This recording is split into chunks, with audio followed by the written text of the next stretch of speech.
C'est le plus grand problème des Africains de la diaspora qui veulent investir en Afrique.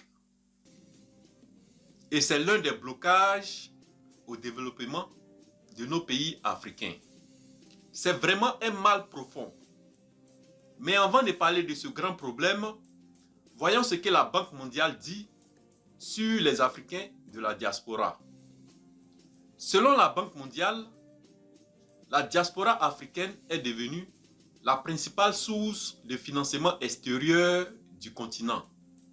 Il y a quelques années seulement, l'envoi d'argent de la diaspora africaine à leurs familles ont dépassé l'aide au développement et les investissements des entreprises étrangères.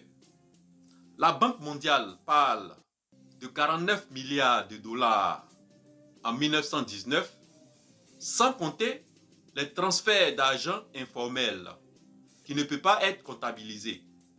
Donc, les envois de fonds des Africains de la diaspora sont en train de devenir la principale source de financement extérieur des pays africains. Et ces transferts d'argent se traduisent par des dépenses en santé, en nourriture et dans l'éducation de leurs parents. Mais il y a un mal profond qui fait que beaucoup d'Africains de la diaspora ont peur d'investir dans leur propre pays. Et quel est ce mal profond? Trouver des personnes fiables avec qui travailler au pays. C'est difficile de trouver des personnes honnêtes et intègres à qui confier ses affaires en Afrique. Des personnes de confiance qui vont s'occuper de vos affaires au pays. Le problème des vols des gérants à qui tu confies tes affaires est devenu très grave.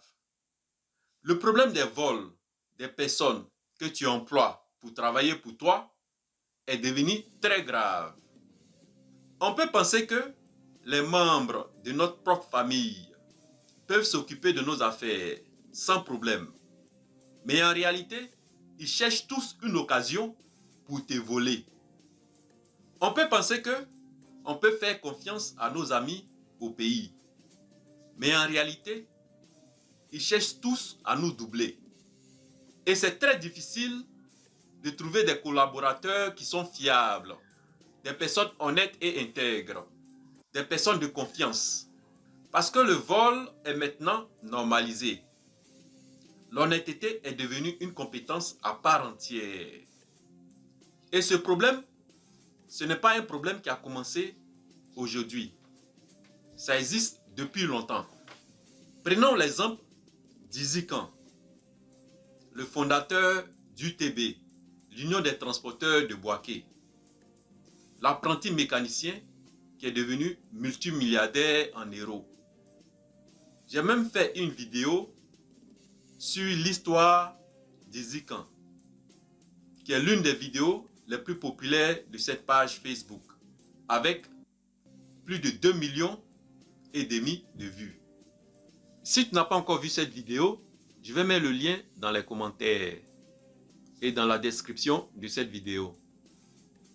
Une histoire que je n'ai pas mentionnée dans cette vidéo, c'est le fait que quand Izzy Khan s'est lancé dans le business du transport, il travaillait avec les membres de sa famille. Et à un certain moment, il a remarqué que les gens détournaient son argent. Donc, qu'est-ce qui s'est passé en réalité? À chaque fois que celui à qui il a confié la gestion de son entreprise allait verser la recette à la banque, il détournait son argent. Par exemple, quand il partait verser 10 millions de francs CFA à la banque, il versait 8 millions dans le compte de la compagnie de transport et 2 millions dans son propre compte. Il détournait l'argent de Izzy Khan. Et quand Izzy Khan s'est rendu compte que les membres de sa famille détournaient son argent, il a décidé d'employer d'autres Ivoiriens. Mais il a eu le même problème. Les gens continuaient à le voler. Et c'est comme ça qu'il a décidé d'employer des Blancs à la tête de son entreprise. Les Ivoiriens occupaient les autres postes, mais toujours sous le management des Blancs, des étrangers.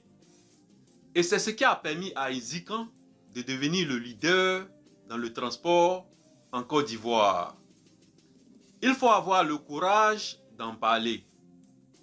Izikan prenait des crédits bancaires pour pouvoir acheter des cartes de voyage en Italie. Et si les gens continuaient à le voler, sa compagnie allait tomber. Il y a beaucoup de compagnies de transport qui ont disparu en Côte d'Ivoire à cause de ça.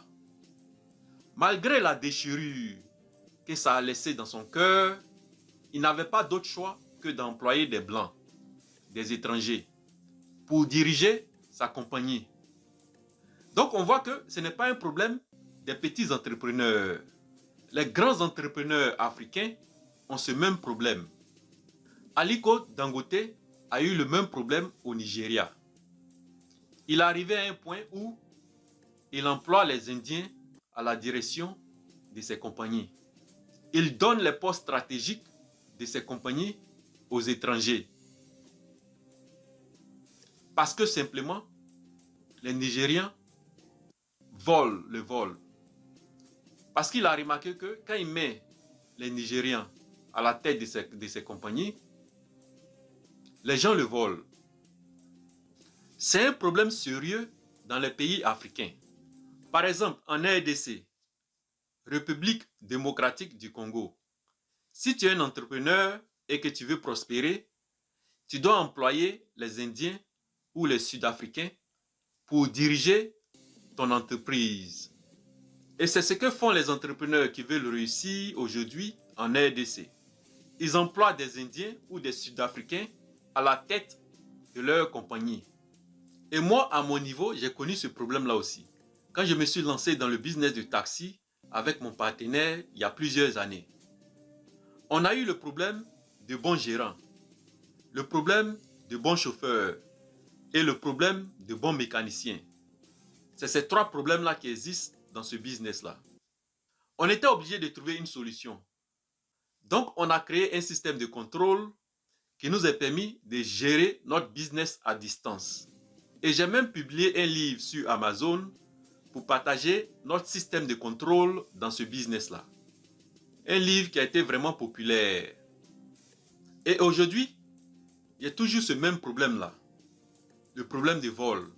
Avec un de mes partenaires au Ghana. On a un business de remorque.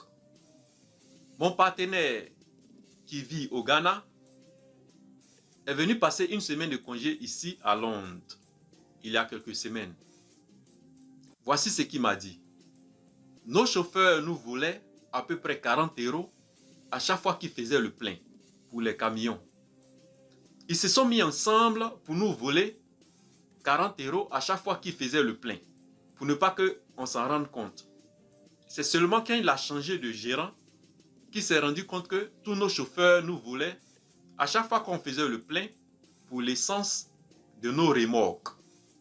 Malgré le système de contrôle qu'on a mis en place au Ghana, ils ont trouvé un moyen pour nous voler. Et c'était difficile de s'en rendre compte parce qu'ils faisaient ça ensemble. Donc c'est difficile de trouver des personnes honnêtes et intègres avec qui travailler en Afrique. Mais ce qu'il faut savoir, c'est que les problèmes dans les affaires, comme dans la vie, ça existe. On ne peut pas empêcher les problèmes, mais on peut les anticiper et les limiter pour réussir. Et les problèmes qu'on peut éviter, il faut les éviter. Et quand vous trouvez une personne de confiance, une personne honnête et intègre, vous ne pouvez pas le laisser. Et c'est comme celui qui s'occupe de mes affaires actuellement en Côte d'Ivoire. Ça fait longtemps que je travaille avec lui, je n'ai jamais eu de problème. C'est une personne honnête et intègre.